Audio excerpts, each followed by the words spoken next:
কিয়ামত আসবে না যতক্ষণ না জ্ঞান উঠিয়ে নেওয়া হবে।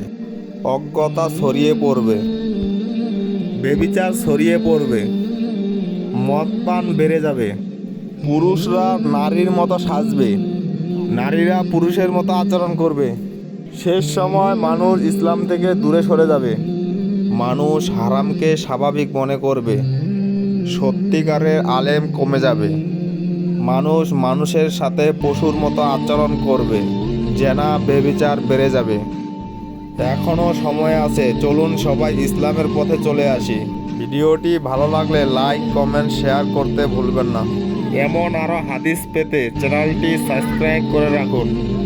যারা শুধু ইসলামকে ভালোবাসেন তারাই শুধু ভিডিওটা দেখবেন, আর যারা ইসলামকে ভালোবাসেন না তারা এই ভিডিওটি ইগনোর করে চলে যাবেন।